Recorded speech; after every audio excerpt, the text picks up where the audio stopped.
میں کی دعوت کی دھوم میں مچاؤں، عطا ایسا کر حوصلہ یا الہی۔ کہ حضرت سیدنا سلیمان علی نبینا علیہ الصلوۃ والسلام کی عمر شریف 53 سال کی ہوئی۔ 13 برس کی عمر میں آپ کو بادشاہت ملی۔ 40 سال تک آپ تخت سلطنت پر جلوہ افروز رہے۔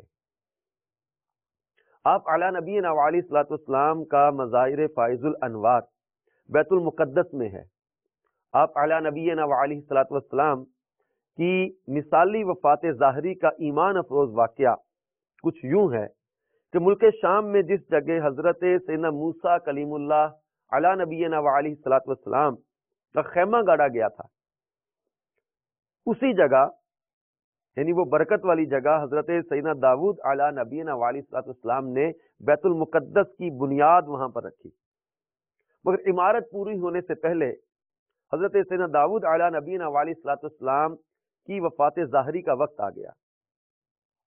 چنانچہ اپنے فرزند ارجمند حضرت سیدنا سلیمان علی نبینا علیہ الصلوۃ والسلام کو اس عمارت کی تکمیل کی وصیت فرمائی۔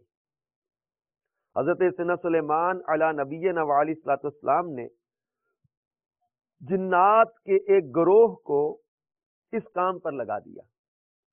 عمارت ابھی تعمیری مراحل سے گزر رہی تھی کہ آپ علی نبینا علیہ الصلوۃ والسلام کی وفات ظاہری کا وقت بھی قریب آ گیا۔ آپ علی نبینا علیہ الصلوۃ والسلام نے دعا مانگی، یا اللہ عز و جل میری وفات ان جنات پر ظاہر نہ فرما اور وہ برابر عمارت کی تکمیل میں مصروف عمل رہے، اور ان سبھوں کو جو علم غیب کا دعویٰ ہے وہ بھی باطل ٹھہر جائے۔ یہ دعا مانگ کر آپ علی نبینا علیہ الصلوۃ والسلام محراب میں داخل ہو گئے اور حسب عادت اپنا عصا مبارک ٹیک کر عبادت میں کھڑے ہو گئے۔ یعنی ابھی بیت المقدس کی تعمیر جاری تھی، عمارت مکمل نہیں ہوئی، اور آپ کی جو ہے وفات شریف کا وقت آ گیا۔ ان اللہ تعالیٰ کی بارگاہ میں آپ نے دعا یہ کی کہ میری وفات ان پر ظاہر نہ ہو۔ چنانچہ آپ اپنا عصا مبارک اس پر ٹیک لگا کر جو ہے وہ عبادت میں کھڑے ہو گئے۔ اسی حالت میں آپ علی نبینا علیہ الصلوۃ والسلام کی وفات ہو گئی، مگر مزدور جنات برابر کام میں مصروف رہے، یعنی آپ کا روب تھا ان پر، آپ کا دبدبہ تھا ان پر، اور وہ آپ کو کھڑا دیکھتے رہے اور کام میں مصروف رہے۔ عرصہ دراز تک آپ علی نبینا علیہ الصلوۃ والسلام کا اسی حالت میں رہنا جنات کے لیے کوئی نئی بات بھی نہیں تھی، کیونکہ وہ بارہا دیکھ چکے تھے کہ آپ علی نبینا علیہ الصلوۃ والسلام ایک ایک مہینہ بلکہ کبھی کبھی 2 ماہ برابر عبادت میں کھڑا رہا کرتے تھے۔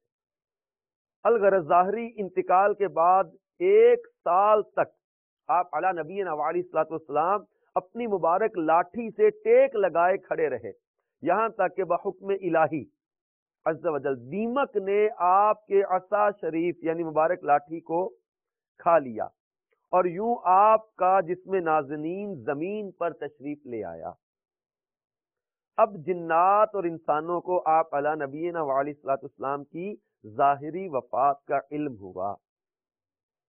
اللہ عز و جل کی ان پر رحمت ہو اور ان کے صدقے ہماری مغفرت ہو۔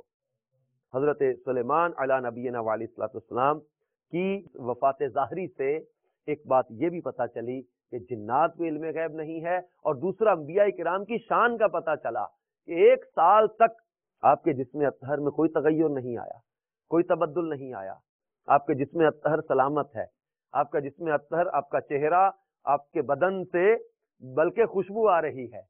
اب عام انسانوں کے وصال کے بعد چند گھنٹوں میں ان کے چہروں کی تبدیلی شروع ہو جاتی ہے، یا کیفیتیں بدلنے لگ جاتی ہے، جسم سے بدبو آنے لگ جاتی، کئیوں کے جسم پھولنے لگ جاتا ہے۔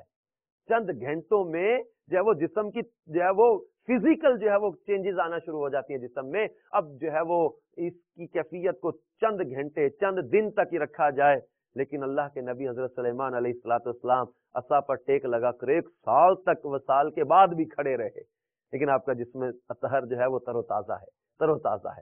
میٹھے میٹھے اسلامی بھائیوں، اس قرآنی حکایت سے درس ملا کہ حضرات انبیاء کرام علیہم الصلاۃ والسلام کے مقدس اجسام بعد رحلت بھی سلامت رہتے ہیں.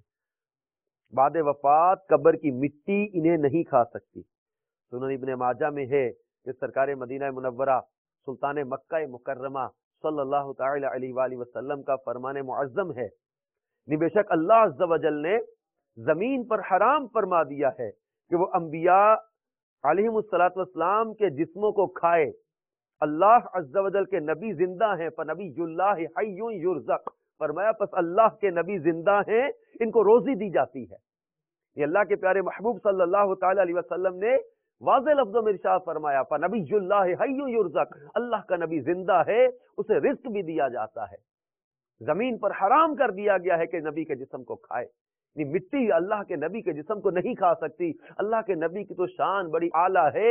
میں نے کی دعوت کی دھوم میں مچاؤں، عطا ایسا کر حوصلہ یا الہی.